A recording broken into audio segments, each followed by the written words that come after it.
Hey everybody, what is going on? It's your boy iz33. Welcome to Teamfight Tactics Concepts.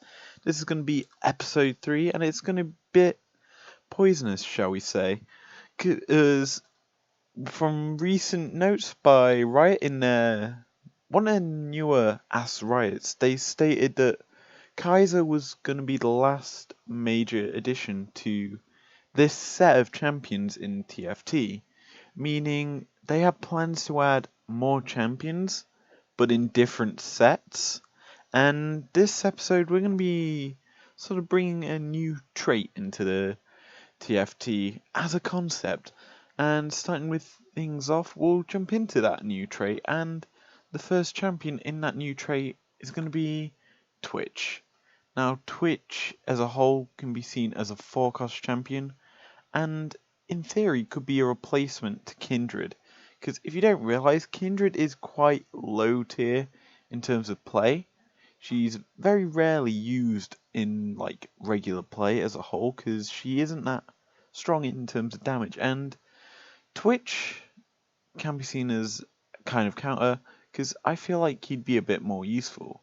Now, his traits are going to be Poison and Ranger, and let's discuss what poison will be, because this is the big trait that I've been discussing here as a new addition. And what this does is apply a dot, which is damage over time, and whenever an auto attack is hit. Now, this dot obviously will start on like a very minuscule amount of tick damage over time, and the more auto attacks that hit, the more that actual damage is applied. So like it may start on the first hit, it will start with a 2 tick.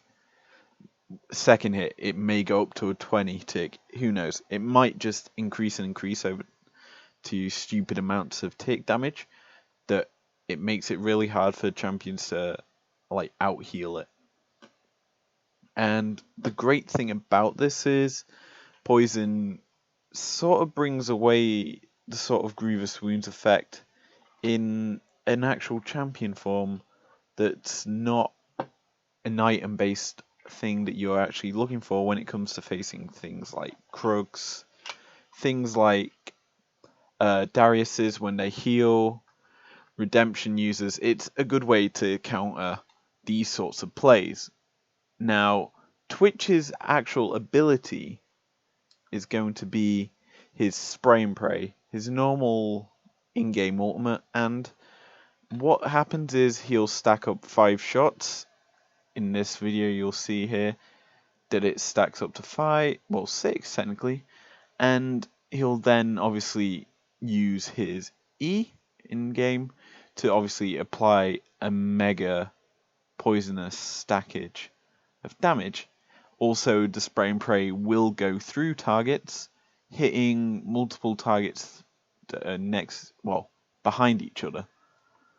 Now, as a whole, this will be very useful in applying a massive burn effect on a lot of targets at once, and as you can see here, he does get a nice attack speed bonus from his normal thing and a mega attack range buff, which is something you would have thought to expect in a ranger class, to have a bit more precise range, which they don't actually have as a whole. But that's enough about Twitch. Let's jump into the next champion, which is gonna be my good friend Singed.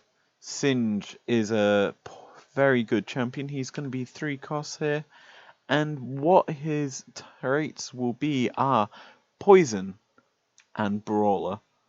Now these two pretty much suit this guy. Poisonous with his Poison Mist, and his overall brawler effect of him being very bruiser-like in game, and obviously will be able to soak up a lot of damage by the way he's played. Now, deciding on what his ability will be in this game mode was very hard because you have to think logistically here.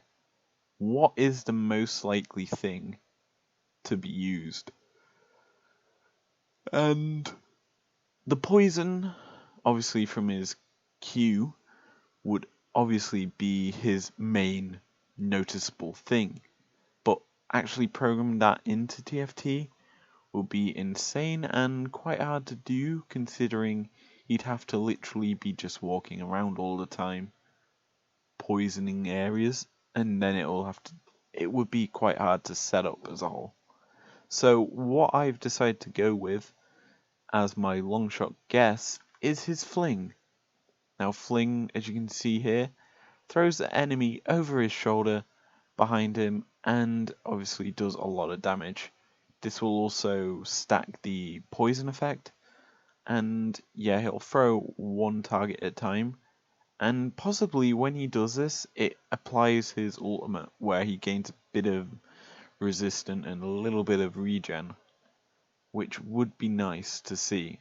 But that's the basis of Singed. There's not much more you could really ask for other than the poison cloud, which would be stupid to code. Moving on, we are going to have Teemo. You can't have a poison team without this guy. Teemo is a very powerful champion, and he's going to be a 5-cost champion. He's got a fairly obvious traits. It's going to be poison, and it's going to be yodel. He's only getting 2 traits because I'm feeling nice. And his ultimate will be his in-game ult. It's going to be his Noxious Trap. Basically what happens is he'll throw out shrooms. The higher level he is, the more shrooms he throws out per ultimate burst. At level 1, he'll probably throw out 1 or 2. 1? Level 2, he'll throw out 3. And at level 4, no, 3 he'll throw out 6, maybe. And the good thing to note is, he can throw them out. The charge on his ultimate will be quite low, and what will happen is he can throw them out and they bounce off each other to obviously spread the damage out further. And obviously, the way TFT is, the movement of champions is very standard and linear, so you know how they're going to move. It's just going to be directly towards the nearest target they can actually hit. And so putting shrooms down is going to be quite useful, because it obviously will mean that the targets will have to walk over them in order to get to the next fight, dealing a lot of tick damage and a big burst of damage for when they pop. Now obviously this effect can be quite a big effect for when they actually pop open, and as a whole could do a lot of damage, to say the least, if you build the right items. Like, a good thing to note would be a Moronomicon would be a good thing to combine in, which would obviously apply a bigger burn, and naturally you could obviously build Death Cap and items to amplify the amount of damage done. Dual Gauntlet would maybe work well, I presume. Obviously when it explodes it will do a massive burst crit, but that's probably the best idea you could probably think of to do for Teemo.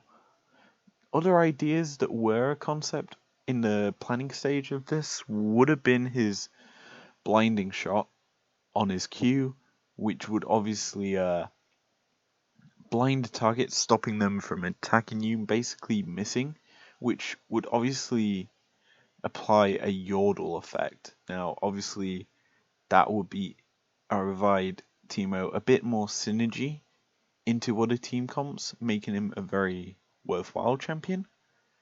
Like, you want him to be able to blind targets so that the rest of the team do not get attacked, obviously, and that would be a good thing to have considered. But if he's placed in a sole Yordle team with just the blinding shot, he wouldn't provide that much use, and would really be fairly similar to how a Vigar would be played. Like, Vigar launches a point click ability, whereas this mushroom thing provides a bit of a unique sort of setup that could be obviously played a bit more wildly, and it provides a better aspect to how Teemo would be played. Anyway, Now we're done with Teemo, we can jump into some less poisons. I've only thought of 3 of them for the trait, and obviously it would be smart to add maybe a couple more. I was thinking at the time Zyra or someone like her that could fit into this sort of team comp, but we've gone instead with someone nothing to do with poison, but Victor. Now Victor as a whole should be seen as a fairly strong champion for being only 2 cost. With his robot and sorcerer typing, it provides that extra sorcerer into the mix, and the same cost as a Blitzcrank, but with, I feel, a bit more of a stronger ability. Now, the way his ability will work is, it's going to be his Chaos Storm. Now, what you can see here is, if the Chaos Storm gets placed near a champion, it automatically will lock onto them. And naturally, with that in mind, it will move towards them and hover over them. And as a whole, will do AoE damage if it's centered on like an area, as you'll see in this little clip here. When it's placed here and moved to the center away from the log, it hits all 3. It's an AoE effect, and obviously it'll do a lot of chip damage over time. Now this circle effect could be obviously made bigger to fit with how TFT is, because we've all seen Cho'Gath ult. It's stupid, but it can obviously be altered and proc a bit more times. It could last longer the higher level the Victor is, and obviously do a bit more damage over time. Now, as a whole, this damage you can see though is quite low. If we watch it, it chips these actual things for 775 damage, which isn't that much. Like, base damage wise, that is quite low, because I remember when I recorded this, there was no items on him, so it was very low. So naturally it's going to be quite a minimal damage ultimate, to say the least, hence why he's going to be a 2-cost champion in my mind. Now, moving on to the final champion in this video, and this champion I had to think about for a while, and it's going to be Rumble. Now, Rumble as a whole, I thought needed to get his uniqueness. Being a Yordle and a robot, he's going to be a 4-cost. And obviously, the robot, if you don't remember what it does, is it immediately procs the ultimate, giving them enough, well, it gives them a full mana bar. Now, Rumble with a full mana bar, there's a couple of options you could go for. You could either go for his flamethrower, which would obviously proc and do damage over time. Kind of why he's in this video, really. Damage over time video, I've just realised. But no, instead you have to go for what he's known for. And he's known for being the guy who can drop an equalizer. Now in this video you'll see the equalizer, it just gets dropped across champions, and it does a nice amount of tick damage over time. Obviously it will increase the more the champions are stood in it, and as a whole is seen as a very powerful ultimate. It will do a lot of damage. Now this can obviously be laid across the battlefield and will be pretty big. It will probably be about the width of the entire side to side, honestly, and can just be placed straight across the entire enemy team. Now, this is very powerful. You can think of it like an MF ult, but does a lot more damage and is highly powerful in providing a big, massive dot effect. Now, this champion can be very bulky, and I was tempted to think of maybe a brawler as his extra trait, but I felt robot suited the guy because he's literally in a mech. And the way his abilities work is obviously he relies on an overheat, well, not overheating fully, which is mechanical. So obviously that's where the robot sort of trait comes into this before anyone starts questioning it. As a whole, he can do a lot of damage. Anyway, that's pretty much every champion in this video covered right now. I've actually gone more in depth with this episode than last, and as a whole I feel this one was very good in comparison to the last one. But I have actually run out on my notepad right here of champions to actually talk about, meaning I have to go to the drawing board with a few new champions to come up with. Luckily I have the time to do so, and I'm probably going to do it right now just before I edit the video. But that's going to be the end of this, ladies and gentlemen. If you enjoyed, leave a like down below, subscribe if you're new around here, and I will see you guys later. Peace.